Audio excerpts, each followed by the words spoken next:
Friends, welcome to SVR academy. ఇవాళ మనము general knowledge యొక్క ఇంపార్టెన్స్ కాంపిటేటివ్ ఎగ్జామ్స్లో ఎలా ఉందో దాని గురించి తెలుసుకుందాం.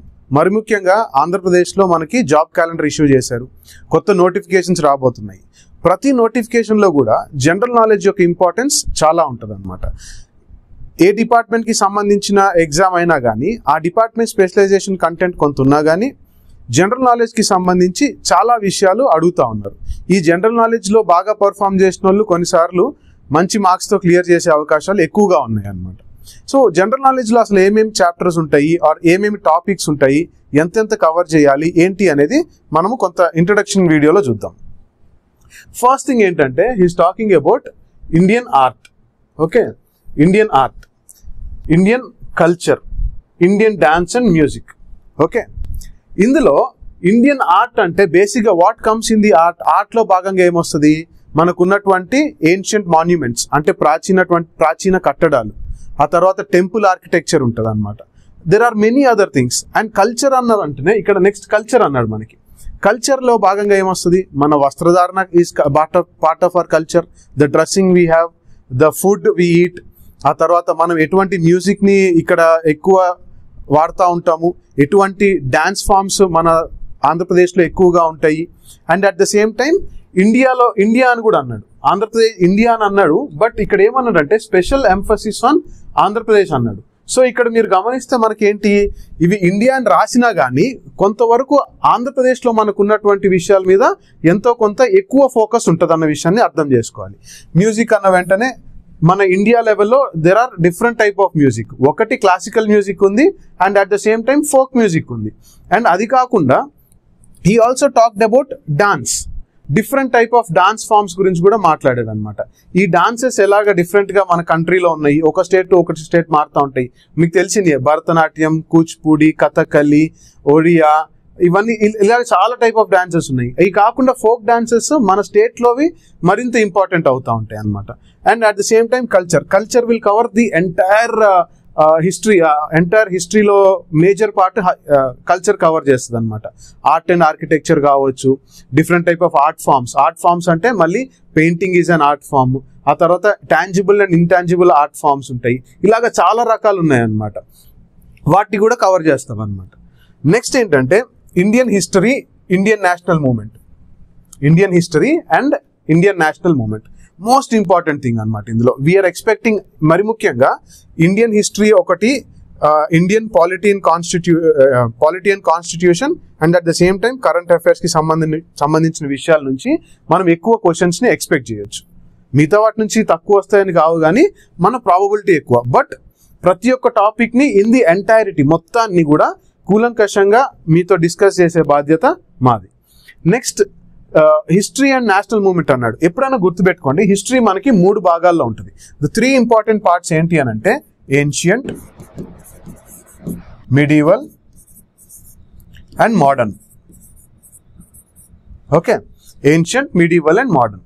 ఈ ఏన్షియంట్ హిస్టరీ అంటే ప్రాచీన మన చరిత్రకు వెళ్ళేటప్పటికి మనకి ఇంపార్టెంట్ టాపిక్స్ చాలా ఉన్నాయి అందులో. మరి ముఖ్యంగా ఏంటి, వేదిక్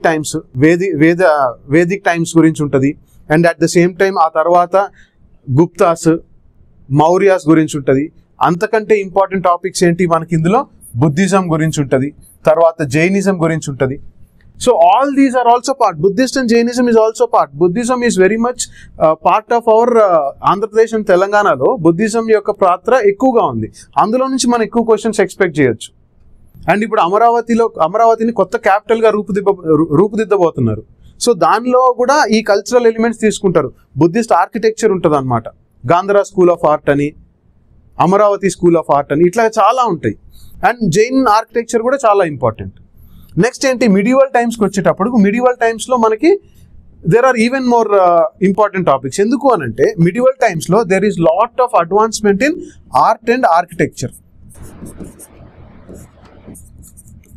ఆర్ట్ అండ్ ఆర్కిటెక్చర్లో మిడివల్ టైమ్స్లో చాలా అడ్వాన్స్మెంట్స్ జరిగినాయి. మరి ముఖ్యంగా సంగీత విషయంలో కానీ, పోయట్రీ విషయంలో, కవిత్వాల విషయంలో కానీ, కొత్త రచయితల విషయంలో కానీ మిడివల్ టైంలో చాలా ఇన్వెన్షన్స్ జరిగినాయి. At the same time medieval టైమ్స్లో మనకేంటి, ఇస్లామిక్ ఇన్వేషన్స్ కూడా జరిగినాయి, బయట దేశాల నుంచి అటాక్స్ ఎక్కువ వచ్చినాయి, వాళ్ళ యొక్క కల్చర్ ఇండియా మీద ఎటువంటి ప్రభావం చూపించింది, ఇలాంటివన్నీ కూడా మనం మిడివల్ చదివినప్పుడు చూస్తాం అన్నమాట. Next modern India. Modern India is also very much important. The most important part is modern India అనుకోవచ్చు. ఎందుకు అనంటే ఈ ఇస్లామిక్ ఇన్వేషన్స్ అయిన తర్వాత కొంతకాలానికి మనకి వేరే కంట్రీస్, యూరోప్ దేశం నుంచి వచ్చి మనల్ని ఇక్కడ పరిపాలించారు. అసలు వాళ్ళు ఎలా వచ్చారు? మొట్టమొదటిగా వాళ్ళు వాణిజ్య వ్యాపారాలు జరుపుకోవడానికి వచ్చారు, ఆ తర్వాత మనల్ని పరిపాలించేంత ఎత్తుకు ఎదిగారు అనమాట. సో ఇదంతా ఎలా జరిగింది? అండ్ మోడర్న్ ఇండియాలో భాగంగా మనము ఉట్టి బ్రిటిషర్సే కాదు వచ్చింది మనకి, అందరికంటే ముందు పోర్చుగీస్ వాళ్ళు వచ్చారు, ఆ తర్వాత యూరోపియన్ సామ్రాజ్యాలు చాలా వచ్చినాయి మన దగ్గరికి. ప్రతి ఒక్కళ్ళు వాళ్ళ కల్చర్ని, వాళ్ళ పరిపాలన విధానాన్ని మన మీద ఏ విధంగా ఇన్ఫ్లుయెన్స్ చూపించారు. మరి ముఖ్యంగా పాలిటీ స్టార్టింగ్లో and then modern India 1900s తర్వాత టైంలో ఇంగ్లీష్ యొక్క పరిపాలన విధానం, ఆ తర్వాత మన రాజ్యాంగం మీద ఎంత ఉంది ఏంటి అనేది కూడా చూస్తాం అనమాట. పాలిటీలో హిస్టారికల్ బ్యాక్గ్రౌండ్ చూస్తాం, వాళ్ళ పరిపాలన విధానాన్ని చాలా వరకు ఇప్పుడు మనం పాటిస్తూ ఉన్నాం. ఎగ్జాంపుల్ మన పార్లమెంటరీ వ్యవస్థ మనం బ్రిటిషర్స్ దగ్గర నుంచి తీసుకున్నదే. అలాగా అప్పుడున్నటువంటి పరిస్థితులను బట్టి చాలా అంశాలు మన రాజ్యాంగంలో మనం పొందుపరుచుకున్నాం. అవన్నీ కూడా మనం డిస్కస్ చేస్తాం మోడర్న్ ఇండియాలో భాగంగా. History is going to be very important. And ఆ తర్వాత ఇండియన్ జాగ్రఫీ. ఇక్కడ చూడండి స్ట్రెస్ చేశాడు, ఇండియన్ జాగ్రఫీ అన్నాడు. There are lot of things about world geography also. World geography, Indian geography రెండు సపరేట్గా ఉంటాయి మనకి. కానీ ఇండియన్ జాగ్రఫీ అని అన్నాడు అంటే మన నదులు ఎలా ఉన్నాయి, కొండ ప్రాంతాలు ఏ విధంగా డిస్ట్రిబ్యూట్ అయినాయి, హిమాలయాలు ఎలా ఉన్నాయి, నదులు ఎక్కడి నుంచి ఎక్కడికి ఉన్నాయి, ఏది దేని ఉపనది. తర్వాత నెక్స్ట్ ఫోకస్ చేసింది అగ్రికల్చర్ మీద. వ్యవసాయ పద్ధతులు ఒక్కో చోట ఒక్కోలాగా ఉంటాయి. మనకి నార్త్ సైడ్ వ్యవసాయ పద్ధతులు ఎలాగున్నాయి, ఈస్టర్న్ సైడ్ ఎలాగున్నాయి, నార్త్ ఈస్ట్లో ఎలాగున్నాయి, ఈశాన్య రాష్ట్రాల్లో వాళ్ళు ఎటువంటి అగ్రికల్చర్ పాటిస్తున్నారు. మరి ముఖ్యంగా మళ్ళీ గుర్తు చేస్తున్నారు, స్పెషల్ ఎంఫసిస్ ఆన్ ఆంధ్రప్రదేశ్ అన్నాడు. ఆంధ్రప్రదేశ్ వ్యవహారాలలో ఎక్కువ ఫోకస్ చేయబోతున్నాడు. మనకి వ్యవసాయం ఎక్కువ ఆంధ్రప్రదేశ్లో ఏ విధంగా జరగబోతుంది, దీనిలో గవర్నమెంట్ ఏ విధమైనటువంటి పాలసీస్ తీసుకొచ్చింది, ఆ తర్వాత కొత్త టెక్నాలజీస్ వస్తున్నాయి మనకి, డ్రిప్ ఇరిగేషన్ అని, స్ప్రింకిల్ ఇరిగేషన్ అని, ఆ తర్వాత ఆర్టిఫిషియల్ ఇంటెలిజెన్స్ యొక్క ఇంప్లిమెంటేషన్ కూడా మన ప్రభుత్వాలు ప్రోత్సహిస్తున్నాయి. ఇవి ఎలా జరగబోతున్నాయి అంటే అగ్రికల్చర్ అన్న వెంటనే ఉట్టి అగ్రికల్చర్ కాదు, ఏ పంట పండిస్తాము, ఎక్కడ ఎంత పంట పండుతుంది అన్నది మాత్రం కాదు. అగ్రికల్చర్లో మనం కొత్త టెక్నాలజీస్ని ఏ విధంగా ఇంప్లిమెంట్ చేయబోతున్నాము, అగ్రికల్చర్లో కొత్త పాలసీస్ ఏ విధంగా ఉండబోతున్నాయి, గవర్నమెంట్ పాలసీస్ ఏ విధంగా ఉండబోతున్నాయి, అగ్రికల్చర్లో అంటే ఉన్నటువంటి ఫార్మర్స్, వ్యవసాయం చేస్తున్నటువంటి ఫార్మర్స్ ఎవరైతే ఉన్నారో వాళ్ళ లైఫ్స్లో ఎలా చేంజ్ అవ్వబోతుంది. అగ్రికల్చర్ అంటే మళ్ళీ ఉట్టి పంట పండించడం కూడా కాదు, దానికి అగ్రికల్చర్ అండ్ అలైడ్ యాక్టివిటీస్ కూడా ఉంటాయి. మనకి ఫిషరీస్ ఉంటాయి, తర్వాత పౌల్ట్రీ ఉంటుంది, యానిమల్ హస్బెండరీ అంటాం, యానిమల్ హస్బెండరీ కూడా ఉంటుంది.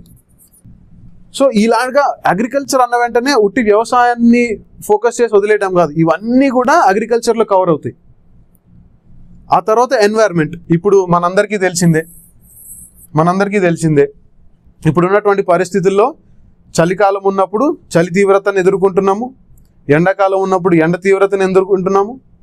అదేవిధంగా మనకి సైక్లోన్స్, అల్పపీడన ద్రోణి ఉన్నప్పుడు మనము వరదల్ని ఎదుర్కొంటున్నాము. ఈ నేపథ్యంలో అంతకుముందున్న పరిస్థితులు ఏంటి, ఇప్పుడున్న పరిస్థితులు ఏంటి, ఈ మార్పులు ఎందువల్ల వచ్చినాయి? మనందరికీ తెలిసింది క్లైమేట్ చేంజ్.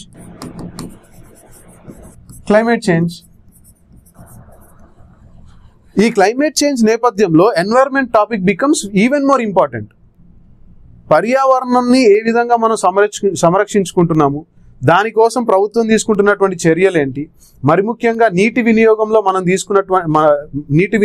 మనం ఏ విధంగా వ్యవహరిస్తున్నాము, ఆ తర్వాత ఎండలు పెరిగిపోతున్నాయి. అండ్ అదే టైంలో మనం ఎక్కువగా ఆయిల్స్ అండ్ పెట్రోల్, డీజిల్ మీద ఆధారపడతా ఉన్నాం ఇంతకుముందు వరకు. ఇప్పుడు ఎలక్ట్రిక్ వెహికల్స్ వచ్చినాయి, వెహికల్స్లోనే ఎలక్ట్రిక్ కాకుండా మనం సోలార్ని ఎలాగ ఉపయోగించుకోగలం, ఇవన్నీ ఎన్వైర్న్మెంట్లో భాగంగాను అగ్రికల్చర్లో భాగంగాను కూడా వస్తాయి. ఏ టాపిక్ ఆ టాపిక్ సపరేట్గా చూడాల్సిన అవసరం లేదు. ఇక్కడ geography, agriculture, environment is a combine topic, అన్నీ కలిపి ఉంటాయి. ఆ తర్వాత ఇండియన్ ఎకానమీ, మన ఆర్థిక వ్యవస్థ ఎలా ఉంది, ఎలా మారింది, అంతకుముందు ఎలాగున్నాము. మనకు 5 year ప్లాన్స్ ఉండే ఇంతకుముందు. ఆ 5 year ప్లాన్స్ తర్వాత మనకి ఎప్పుడు 5-year ప్లాన్స్ ఆపేశారు, ప్లానింగ్ కమిషన్ ఎప్పటి వరకు ఉన్నది, ఆ తర్వాత నీతి ఆయోగ్ వచ్చింది, ఇది ఏ విధంగా పనిచేస్తూ ఉంది, ఆ తర్వాత 1991-92 వరకు మన పరిస్థితులు ఒకలాగా ఉన్నాయి, ఆర్థిక పరిస్థితులు, ఆ తర్వాత ఏ విధంగా మారింది. ఇంతకుముందు గవర్నమెంట్ యొక్క రోల్ ఎక్కువగా ఉండేది ప్రతి విషయంలో, ఇప్పుడు ప్రైవేట్ సెక్టార్ని మనము మన పరిపాలన విధానంలో మనం యూజ్ చేసుకుంటున్నాం. పబ్లిక్ ప్రైవేట్ పార్ట్నర్షిప్లో మనం ప్రైవేట్ కంపెనీలని డెవలప్మెంట్ ప్రాజెక్ట్స్ కోసం యూజ్ చేసుకుంటున్నాం. ఇది ఏ విధంగా నడుస్తుంది. మన ఇండియన్ ఎకానమీ కోవిడ్ టైంలో పడిపోయినప్పటికీ కూడా ఆ తర్వాత ఏ విధంగా పుంజుకుంది, ఇప్పుడు మన ఎకానమీ యొక్క గ్రోత్ రేట్ ఏంటి, వృద్ధి రేట్ ఎలా ఉంది, గ్రోత్కి డెవలప్మెంట్కి గల డిఫరెన్సెస్ ఏంటి, ఇట్లాంటివన్నీ తెలుసుకుంటాం అనమాట as part of Indian economy. Indian economy అన్న వెంటనే మనకి మన ఆర్థిక వ్యవస్థ, గవర్నమెంట్ తీసుకునేటువంటి ఆర్థిక వ్యవస్థ వస్తుంది, దాంతోపాటు RBI, reserve bank of India యొక్క పాత్ర కూడా ఉంటుంది. బడ్జెట్స్, 2 బడ్జెట్స్ వస్తాయి మనకి, సెంట్రల్ బడ్జెట్ ఉంటుంది, స్టేట్ బడ్జెట్ ఉంటుంది. ఈ బడ్జెట్స్లో ఏం మాట్లాడబోతున్నారు, ఆ తర్వాత వచ్చినటువంటి పాలసీస్ని ఏ విధంగా ఇంప్లిమెంట్ చేయబోతున్నారు, కొత్త స్కీమ్స్ ఏమొస్తున్నాయి, ఇలాంటివన్నీ కూడా మనము ఇండియన్ ఎకానమీలో భాగంగా ఎస్పెషల్లీ డెవలప్మెంట్ ఏ విధంగా ఉండబోతుందనే చూస్తాం. అండ్ ఇంకొక ఇంపార్టెంట్ థింగ్ ఏంటిది, మనకి స్టేట్ బైఫర్కేషన్ అయిన తర్వాత మొదట్లో ఉన్న పరిస్థితులు ఏంటి, ఆ తర్వాత మనకు ఏ విధంగా మారింది, ప్రభుత్వాలు ఏ విధంగా కొత్త పాలసీస్ తీసుకొచ్చినాయి, దీని ఇంపాక్ట్ ఎలా ఉంది, ఇలాంటివన్నీ తెలుసుకుంటాం మనం. ఎకానమీలో భాగంగా will study the economy in the entirety. GDP అంటే ఏంటి, జిఎస్డిపి అంటే ఏంటి, బ్యాంకింగ్ సెక్టర్లో ఉన్నటువంటి స్పెషల్ సపరేట్ టర్మినాలజీస్ ఏంటివి, ఇలాంటివన్నీ కూడా మనం ఇక్కడ తెలుసుకుంటాం. Indian polity and constitution. Okay, Indian polity and constitution గురించి చెప్పుకున్నంతసేపు చెప్పుకోవచ్చు, ఎంతసేపు అయినా మాట్లాడుకోవచ్చు. దాని నుంచి ఎంత ఇంపార్టెంట్ టాపిక్స్ వస్తూ ఉంటాయో మనకు తెలుసు. ఇండియన్ కాన్స్టిట్యూషన్, అసలు మన కాన్స్టిట్యూషన్ యొక్క స్వభావం ఏంటిది, మన కాన్స్టిట్యూషన్ యొక్క స్వభావం ఏంటిదో మనకి ప్రియాంబుల్లో ఉంటుంది. ప్రియాంబుల్ అంటే ప్రవేశిక, రాజ్యాంగ ప్రవేశికలో ఉంటుంది. అటువంటి ప్రవేశికని లేదా అటువంటి ఒక రాజ్యాంగాన్ని మనం ఎందుకు రూపుదిద్దుకున్నాము, పార్లమెంటరీ వ్యవస్థ ఎందుకు కోరుకున్నాము, ప్రెసిడెన్సీ వ్యవస్థ ఎందుకు కోరుకోలేదు, ఆ తర్వాత మనకున్నటువంటి ఫండమెంటల్ రైట్స్ ఏంటివి, మనకున్నటువంటి ప్రాథమిక హక్కులు ఎలాంటివి, ఈ హక్కులని మనకి ఇంప్లిమెంట్ చేసేది ఎవరు, సుప్రీంకోర్టు యొక్క పాత్ర ఏంటిది, ఆ తర్వాత డిపిఎస్పీస్ అని ఉంటాయి, ఆదేశక సూత్రాలు, ఈ ఆదేశక సూత్రాలు ఏంటివి, ఇవి ఎందుకు ఇంపార్టెంట్, ఫండమెంటల్ రైట్స్కి, ప్రాథమిక హక్కులకి, ఆదేశక సూత్రాలకి మధ్యలో ఉన్నటువంటి బ్యాలెన్స్ ఎలా ఉండాలి, ఇవన్నీ ఏంటి అంటే with focus on the examination. మీరు ఇవన్నీ చదివి ఒక కథలాగా వినేసి వెళ్ళిపోయేలా కాకుండా ఎగ్జామ్ ఫోకస్డ్గా మీరు ఇవన్నీ విన్నందుకు, ఇవన్నీ చదువుకున్నందుకు ఎగ్జామ్లో మీరు ఎంత ఫోకస్ చేసి ఆన్సర్ కరెక్ట్గా పెట్టగలుగుతున్నారన్న ఉద్దేశంతోనే కంటెంట్ అంతా ప్రిపేర్ చేస్తాం మేము. ఎగ్జామ్లో మీరు ఆన్సర్ పెట్టగలిగేలాగా ఎక్స్ప్లెనేషన్స్ కూడా ఉంటాయి. ఎగ్జామ్లో ఆన్సర్ కొన్నిసార్లు కరెక్ట్గా తెలియకపోయినా కొంత ఎలిమినేషన్ మెథడ్ వాడుకొని కూడా ఎగ్జామ్లో ఎలా అటెంప్ట్ చేయాలనేది కూడా మీకు ఈ ఎక్స్ప్లెనేషన్ పార్ట్స్లో అర్థమవుతూ ఉంటుంది. And at the same time Indian polity and constitution అన్న వెంటనే ఇందులో మనకి రాజ్యాంగ సంస్థలు ఉంటాయి, రాజ్యాంగేతర సంస్థలు ఉంటాయి, సుప్రీంకోర్టు ఉంటుంది, సుప్రీంకోర్టు గురించి డీటెయిల్స్ ఉంటాయి. సుప్రీంకోర్టు అధికారాలు ఏంటి, చట్టాలు తయారు చేసేటువంటి అధికారం మనకు పార్లమెంట్కి ఎవరు ఇచ్చారు, మన రాష్ట్రంలో ఏమో అసెంబ్లీకి ఎవరు ఇచ్చారు. ఆ తర్వాత కొన్ని రాష్ట్రాల్లోనే మండలి కొన్ని రాష్ట్రాల్లోనే ఉంటుంది, కొన్ని రాష్ట్రాల్లో ఉండదు. దీనికి సంబంధించిన విషయాలు ఏంటివి. ఆ తర్వాత ఎలక్షన్ కమిషన్, ఎన్నికల సంఘం, constitutional bodies, UPSC, state PSC, ఇలాంటివన్నీ, అండ్ నేషనల్ హ్యూమన్ రైట్స్ కమిషన్లు, ఇలాంటివన్నీ చాలా everything is combined in polity. వీటన్నిటి గురించి మనం చదువుకుంటాము with focus on the examination. Examination మీద ఫోకస్ ఎలా తీసుకొస్తాం మనం, ఎలా ఫోకస్ చేస్తాం మనము, previous year papers is the first important thing. Second important thing is the respective exam notification. ఆ పర్టికులర్ ఎగ్జామ్ నోటిఫికేషన్ని, ఆ సిలబస్ని దగ్గర పెట్టుకుంటాము. ఆ సిలబస్ ప్రకారంగా ఆ పర్టికులర్ నోటిఫికేషన్స్ ప్రీవియస్గా వచ్చినప్పుడు ప్రీవియస్ ఇయర్స్లో క్వశ్చన్స్ ఏ విధంగా అడిగాడు, ఆ పద్ధతి ఇవన్నీ దగ్గర పెట్టుకొని టాలీ చేసుకొని ఏ అప్రోచ్లో అయితే స్టూడెంట్స్కి ఇస్తే ఎక్కువ క్వశ్చన్స్ ఆన్సర్ చేసి సర్వీస్ క్లియర్ చేయగలరు, ఎగ్జామ్ క్లియర్ చేయగలరన్న దృష్టితో ఈ కంటెంట్ అంతా తయారు చేశాం. అండ్ దెన్ ఆ తర్వాత జనరల్ సైన్స్. జనరల్ సైన్స్ అంటే మనకి బేసిక్గా ఏంటిది, ఫిజిక్స్, కెమిస్ట్రీ, బయాలజీ. చూడండి ఇక్కడ general science and day to day science అన్నాడు. దాని అర్థం ఏంటంటే మీకు బేసిక్స్ ఉండాలి. ఫిజిక్స్, కెమిస్ట్రీ అండ్ బయాలజీకి సంబంధించిన బేసిక్స్ ఉండాలి. హ్యూమన్ బాడీ అంటే ఏంటి, డిఫరెంట్ సిస్టమ్స్ ఏంటిది, రెస్పిరేటరీ సిస్టమ్ అంటే ఏంటి, ఊపిరితిత్తుల యొక్క ఏ విధంగా పనిచేస్తాయి. అదేవిధంగా ఇక్కడ ఇంపార్టెంట్ ఏం చెప్తున్నాడు, ఫిజిక్స్ విషయంలో కూడా అడుగుతున్నాడు. ఫిజిక్స్, కెమిస్ట్రీ వచ్చినప్పుడు ఏంటి మనకి ఇప్పుడు most important thing ICs, integrated chips. ప్రతి దానిలో మనకి ఇంటిగ్రేటెడ్ చిప్ అవసరం. మనం వాడుతున్న మొబైల్స్లో, కంప్యూటర్స్లో, కొత్తగా వచ్చినటువంటి ఆర్టిఫిషియల్ ఇంటెలిజెన్స్, కృత్రిమ మేధలో, ఇట్లాంటి వాటన్నిటికీ మనకి ఇంటిగ్రేటెడ్ చిప్స్ అవసరం. ఇంటిగ్రేటెడ్ చిప్స్ అవసరం అని అంటే దాని మ్యానుఫ్యాక్చరింగ్ గురించి కొంత విషయం తెలియాలి. దాని మ్యానుఫ్యాక్చరింగ్ గురించి కొంత విషయం తెలియాలి అని అంటే మనకి ఇంపార్టెంట్ థింగ్ ఏంటి, ఈ చిప్స్లో కానీ ఇప్పుడు వచ్చినటువంటి ఎలక్ట్రికల్ వెహికల్స్లో మనం వాడేటువంటి కాంపోనెంట్ ఏంటిది, లిథియం. లిథియం ఎందుకు అంత ఇంపార్టెంట్, ఆ తర్వాత కోబాల్ట్ ఎందుకు ఇంపార్టెంట్, రేర్ ఎర్త్ మెటల్స్ అని కొన్ని ఉంటాయి, అవి ఎందుకు ఇంపార్టెంట్ మనకి, ఇలాంటివన్నీ చూస్తాం. అండ్ ఇక్కడ గుర్తుపెట్టుకోండి, డే టు డే సైన్స్ అని అన్నాడు, గుర్తుందా? డే టు డే సైన్స్ అని అంటే అర్థం ఏంటంటే జనరల్ సైన్స్ ఏదైతే ఉందో దాని యొక్క అప్లికేషన్.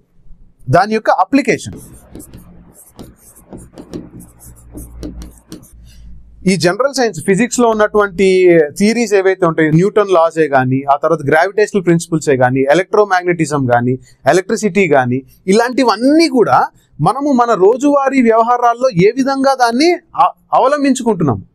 అండ్ దీన్ని అవలంబించుకొని మనం రోజువారీ వస్తువుల్లో కానీ, మనం నడిపే బండ్లలో కానీ, మనం చేసే పనులలో కానీ ఏ విధంగా వీటిని వాడుతున్నాం.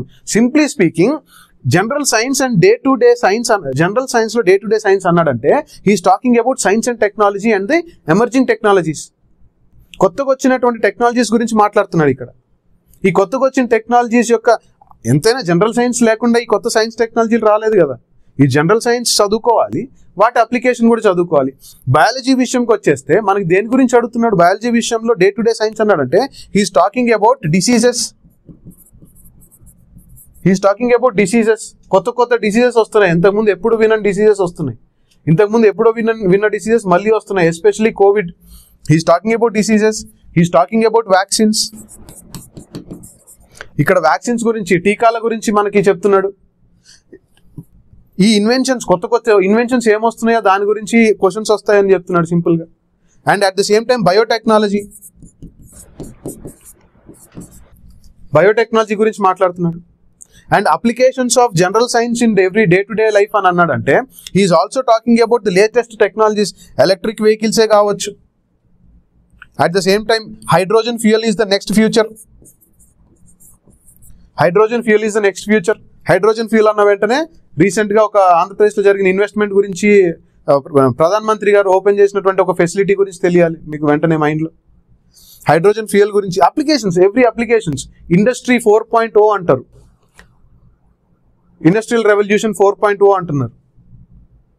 ఈ ఇండస్ట్రియల్ రెవల్యూషన్ 4.0 టెక్నాలజీస్ అన్నీ కూడా ఇందులో భాగంగానే ఉంటాయి. అండ్ నెక్స్ట్ స్పోర్ట్స్కి సంబంధించి ఈ మధ్య క్వశ్చన్స్ ఎక్కువగా అడుగుతున్నారు.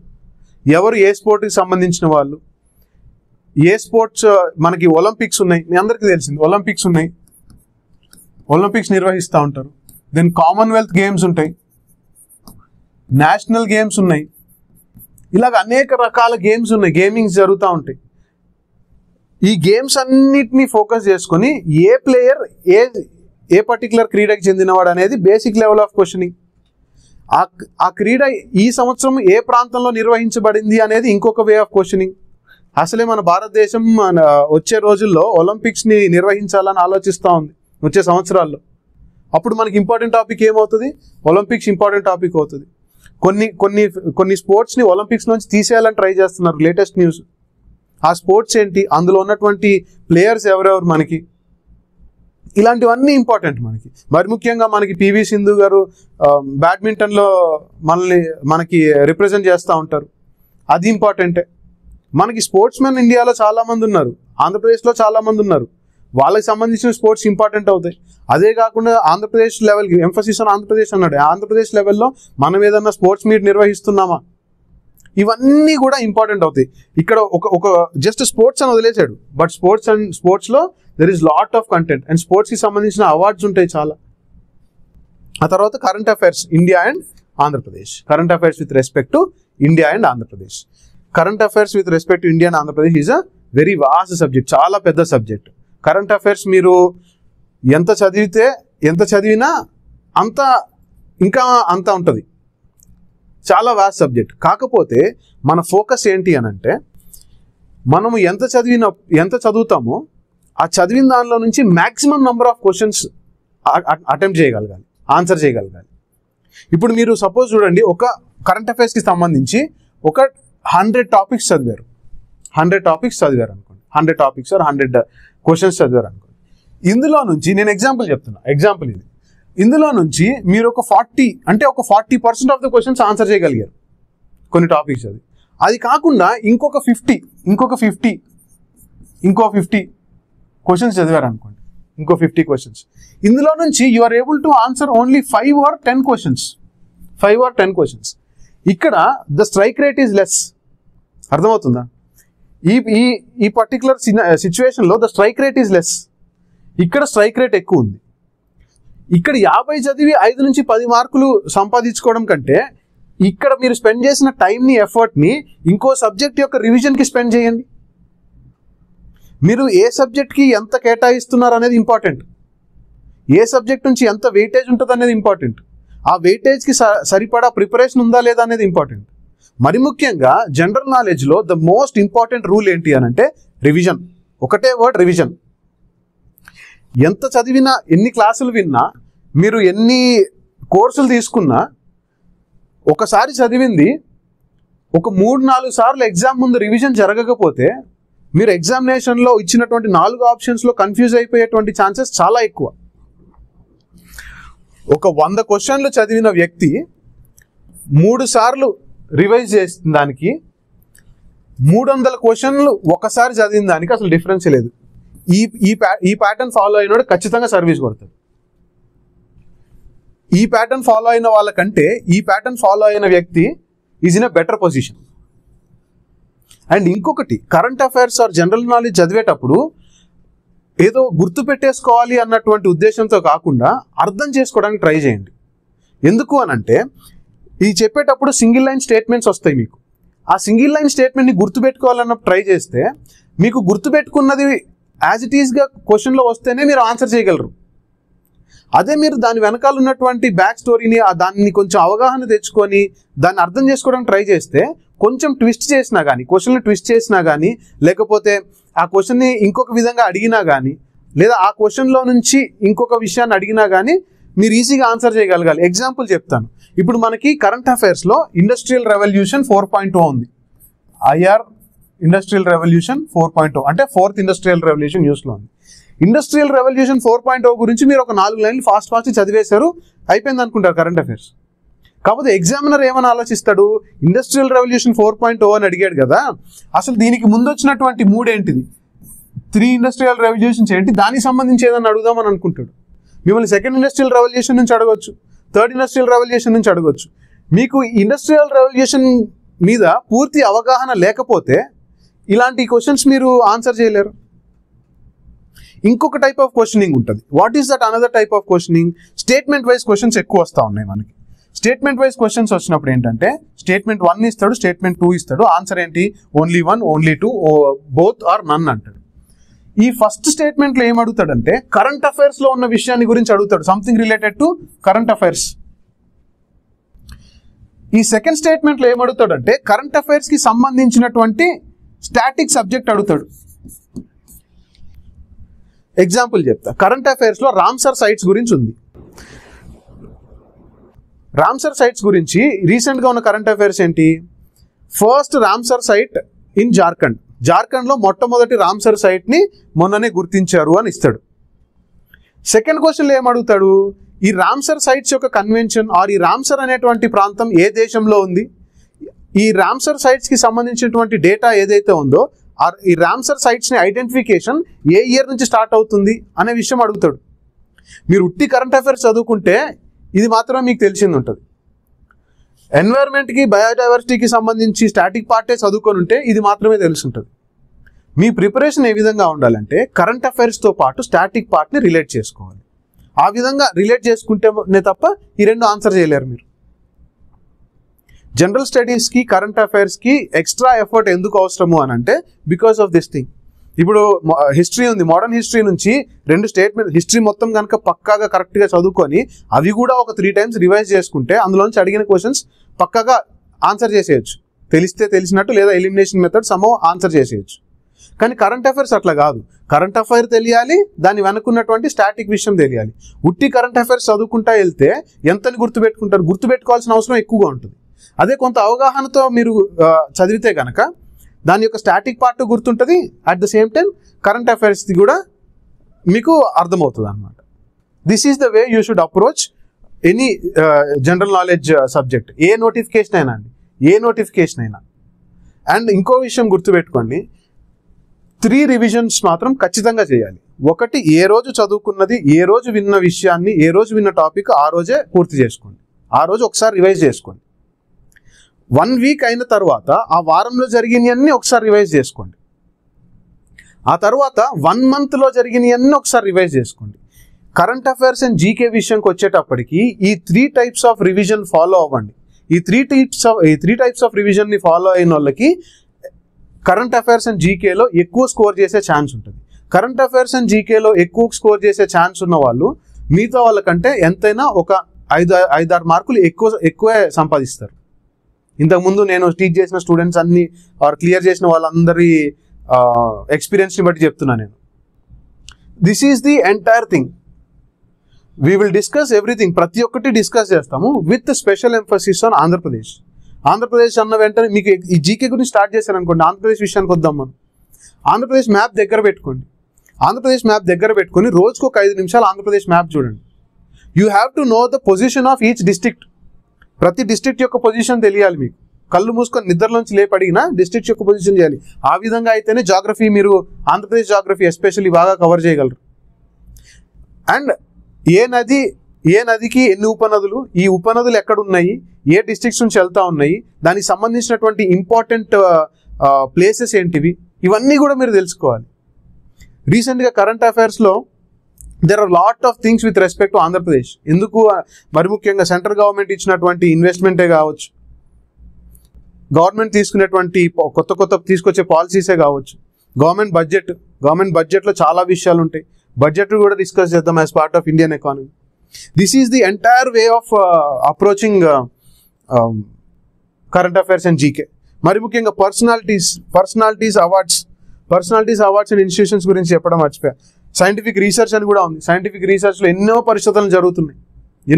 ప్రతి దాని గురించి తెలియాలి. కొత్త క్రీచర్స్ని కనుక్కుంటున్నారు, కొత్త ప్లాంట్ స్పీసీస్ని కనుక్కుంటున్నారు. అవార్డ్స్ విషయానికి వచ్చేటప్పటికి జ్ఞాన్పీఠ్ అవార్డ్ అని, సరస్వతి సమ్మాన్ అవార్డు అని ఉంది, తర్వాత రామానుజన్ అవార్డు ఉంది, ఏబెల్ ప్రైజ్ ఉన్నాయి, ఆస్కర్ అవార్డ్స్ ఉన్నాయి, గ్రామీ అవార్డ్స్ ఉన్నాయి. ఈ all these awards, Bharat Ratna awards, ఇవన్నిటికి కూడా మనకు తెలియాలి. ఇలాంటి స్టాటిక్ జీకే ఏంటంటే మీరు కరెక్ట్గా చదివితే ఆ క్వశ్చన్ వస్తే ఒక మార్క్ ఎటు పోదు. అందుకనే చెప్తున్నా, ఎక్కువ చదవాల్సింది ఉండదు, బట్ ఎక్కువ రివైజ్ చేయాల్సిన అవసరం ఉంటుంది. అండ్ దెన్ పర్సనాలిటీస్, గ్లోబల్ లెవెల్లో కొత్తగా ప్రైమ్ మినిస్టర్స్గా అపాయింట్ చేయబడిన వాళ్ళ లెవెల్, ఆ తర్వాత ఇండియాలో వేరియస్ పీపుల్, మరి ముఖ్యంగా పోయెట్సే కానీ మ్యూజిషియన్సే కానీ చనిపోయిన వాళ్ళు ఎవరు, కొత్తగా అవార్డ్స్ వచ్చిన వాళ్ళు ఎవరు, ఆర్బిట్రరీస్ ఇవి ఇంపార్టెంట్. గవర్నర్స్ అండ్ కొత్త చీఫ్ మినిస్టర్స్ యొక్క అపాయింట్మెంట్స్ ఇంపార్టెంట్.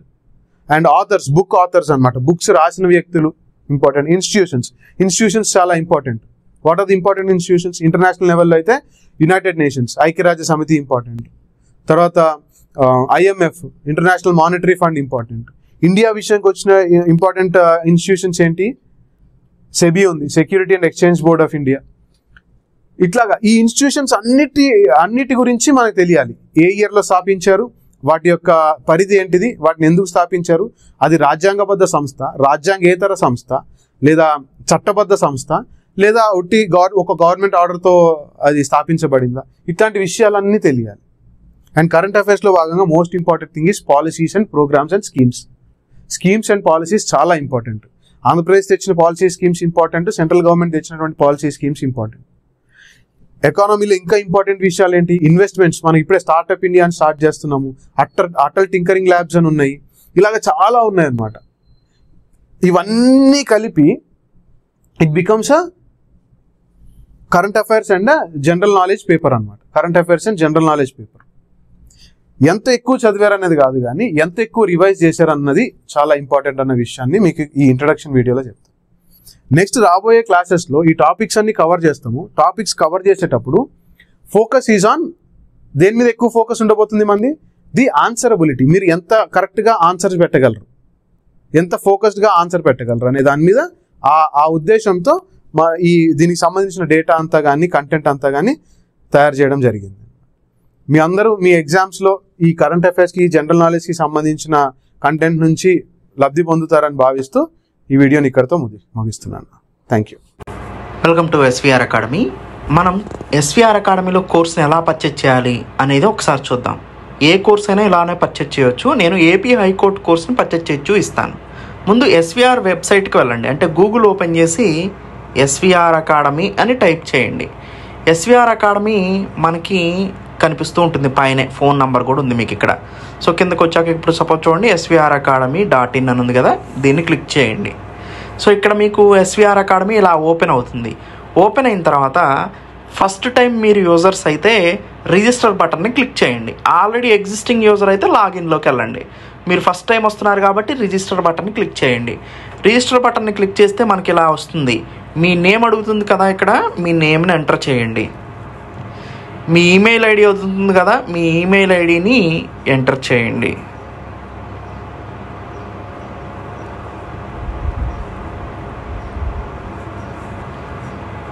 మీ ఈమెయిల్ ఐడి ఎంటర్ చేసిన తర్వాత మీ మొబైల్ నంబర్ని ఎంటర్ చేయండి. మీ మొబైల్ నంబర్ ఎంటర్ చేసిన తర్వాత మీరు ఒక పాస్వర్డ్ పెట్టుకోండి. మీరు పాస్వర్డ్ పెట్టుకున్న తర్వాత ఏ కోర్సు? ఏపీ హైకోర్టు సెలెక్ట్ చేసుకోండి.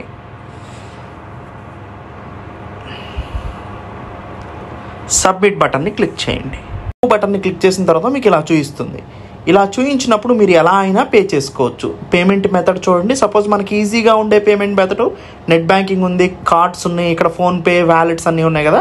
ఫోన్పే బటన్ మీద నేను క్లిక్ చేస్తున్నాను.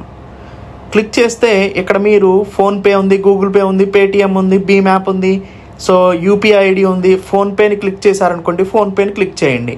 ఎలో అనే బటన్ని క్లిక్ చేయండి. అది మీ ఫోన్పేకి తీసుకెళ్తుంది. అక్కడ నుంచి మీరు అమౌంట్ని పే చేసేసుకోవచ్చు అనమాట. సో ఇలా మీరు కోర్స్ని పర్చేజ్ చేయండి. సో కోర్స్ పర్చేజ్ చేసిన తర్వాత ఆటోమేటిక్గా మీకు కోర్స్ అనేది వచ్చేస్తుంది.